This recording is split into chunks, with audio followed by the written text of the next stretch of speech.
Hi friends, welcome to all. இன்றைக்கி நம்ம சேனலில் எதை பற்றி பார்க்க வரோம் பார்த்தீங்கன்னா நோக்கியா 215 மாடல் இது. இதில் என்ன பிரச்சனை அப்படின்னு பார்த்தீங்கன்னா இது வந்து சார்ஜெலாம் ஏறும். ஆனால் வந்து சார்ஜ் போய் பேட்டரியில் வந்து ஸ்டோரேஜ் ஆகாது. ஆனால் சார்ஜ் ஏறுற மாதிரி ஒன்று சிம்பிள் காமிக்கும். இல்லைன்னா நம்ம சார்ஜ் போகிற சப்ளை வந்து அந்த பேட்டரி கனெக்டர் வரைக்கும் உங்களுக்கு வரும். ஸோ ஆனால் சார்ஜ் ஏறாது, ஸ்டோரேஜ் ஆகாது. இந்த ப்ராப்ளத்தை தான் நம்ம இன்றைக்கி வந்து சால்வ் பண்ண போகிறோம். மறக்காமல் வீடியோ வந்து ஸ்கிப் பண்ணாமல் பாருங்கள். ஸ்கிப் பண்ணிங்கன்னா புரியாது. லைக் பண்ணுங்கள், கமெண்ட் பண்ணுங்கள், முடிஞ்ச வரைக்கும் சப்ஸ்கிரைப் பண்ண பாருங்கள். உங்களுக்கு எதுவும் டவுட்டாக இருந்தாலும் கமெண்ட் பாக்ஸில் நல்லதோ கெட்டதோ எதாக இருந்தாலும் சொல்லுங்கள். வாங்க நம்ம இன்றைக்கி சேனலுக்குள்ளே போகலாம்.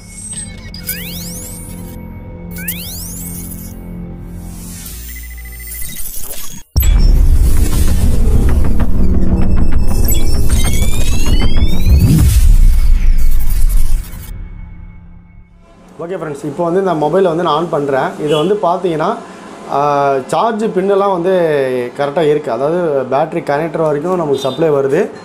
ஸோ அதுலேருந்து பார்த்தீங்கன்னா பேட்ரி வந்து ஸ்டோரேஜ் ஆகலை. ஓகேங்களா? இப்போ பேட்ரி லோனிங் சொல்லுதா. இப்போ வந்து நம்ம மேலே வந்து சார்ஜ் பின்னை இன்சர்ட் பண்ணுறோம். ஸோ இந்த நேரத்துக்கு சார்ஜ் ஏறி இருக்கணும், சுத்தமாக ஏறலை. ஓகேங்களா? அப்படிங்கிறப்ப வந்து நான் இதுலேருந்து பேட்டரியை கழட்டி இந்த வருங்க பேட்டரியை கழட்டிடுறேன். சிம் கார்டெலாம் இருக்குது கஸ்டமரோடது. பார்த்தீங்கன்னா இதுலேருந்து சிம்பிளாக எடுத்தாச்சு. எப்பொழுதும் போல் நான் சொல்கிறது தான், மல்டிமீட்டரை 20 வோல்ட்டில் வச்சுங்க. 20 வோல்ட்டில் வச்சுக்கிட்டு மல்டிமீட்டரையும் பாருங்கள், நான் ப்ளஸ் மைனஸில் வைக்கிறேன்.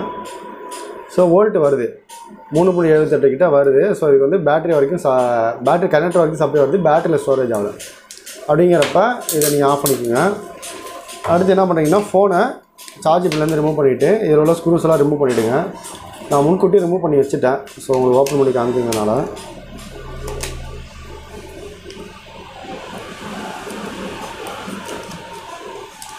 எடுத்துருங்க.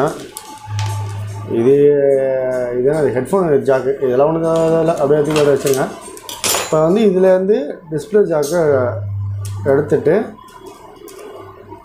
ஸோ போர்டை வந்து இப்படி கையில் எடுத்துங்க.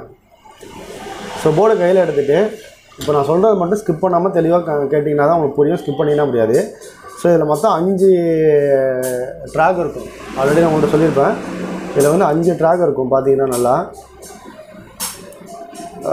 கொஞ்சம் ஜூம் பண்ணி அதில் 5 ட்ராக் இருக்குது. இதில் இந்த கடைசியில் இருக்க ட்ராக்லேருந்து எடுத்து இதுக்கு ட்ராக் கொடுக்கணும், இதுலேருந்து எடுத்து இதுக்கு கொடுக்கணும். ஸோ இதுலேருந்து நம்ம இதுக்கு எடுத்து கொடுத்தாலே எடுத்துக்கோம். அப்படி இதுலேருந்து கொடுத்து இதில் எடுத்துக்கலாம். இதுலேருந்து டேரெக்டாக நம்ம வந்து இந்த இதுக்கு அடிக்க வேண்டியதான். ஸோ இந்த ஃபைனலுக்கு இதுலேருந்து எடுத்து இங்கேருந்து எந்த எடுத்து இதுலேருந்து அடிக்க வேண்டியதான். ஸோ நான் ஜாக் அடிக்கிற வீடியோவும் காமிக்கிறேன். சப்போஸ் வந்து வீடியோ தெளிவாக இல்லைன்னா கூட நான் ஜாக் அடிச்சுட்டு அந்த எப்படி அடிச்சிருக்கோம் அப்படிங்கிறதையும் நான் உங்களுக்கு காமிக்கிறேன்.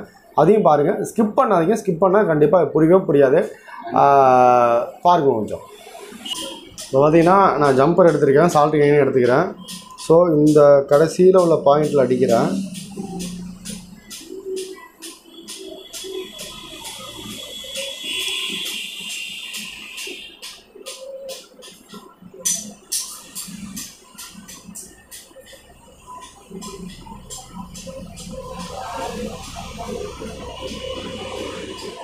இப்போ பார்த்தீங்கன்னா நான் இதுலேருந்து ட்ராக் அடிச்சிட்டேன். அடுத்து இதுக்கு அடிக்க போகிறேன். இதுலேருந்து அடித்து இங்கே கொடுக்க போகிறேன். ஓகே ஃப்ரெண்ட்ஸ், இப்போ பார்த்தீங்கன்னா நான் உங்கள்கிட்ட அந்த லேயர் பண்ண மாதிரி இதுலேருந்து அடித்து இதுலேருந்து எடுத்திருக்கேன், இதுலேருந்து அடித்து இங்கே வச்சுருக்கேன். ஸோ ஏன் நான் சால்ட்டிங் அடிக்காமனா கொஞ்சம் ஏன்னா நான் மொபைலில் பண்ணுறதுனால ஜூம் பண்ணி காமிக்க முடியல, அதெல்லாம் அடிச்சிருக்கேன். இப்போ வந்து இதில் வந்து நம்ம சார்ஜ் ஏறுதான் நம்ம செக் பண்ணி பார்ப்போம். ஸோ உங்களுக்கு நேராகவே நான் போர்டை ஃபிட் பண்ணுறேன்.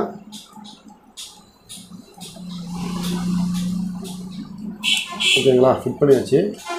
பேக் டோரையும் போட்டுப்போம். மேபி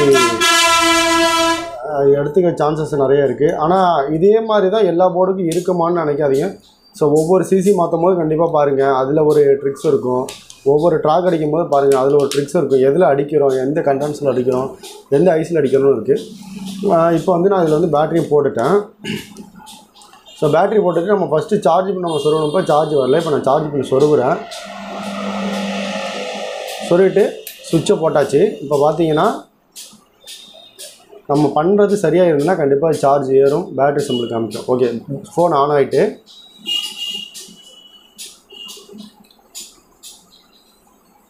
சார்ஜ் ஏறுது. ஸோ நம்ம பண்ணுற இப்போ வந்து பேட்டரி ஸ்டோரேஜ் யாபமாக இருக்காது. இதுக்கப்புறம் இந்த பேட்டரியில் வந்து சார்ஜ் ஏறும். நம்ம இதுக்கு முன்னாடி போட்டப்போ சார்ஜ் ஏறல, எந்த ஒரு சிம்பிள் காமிக்கல.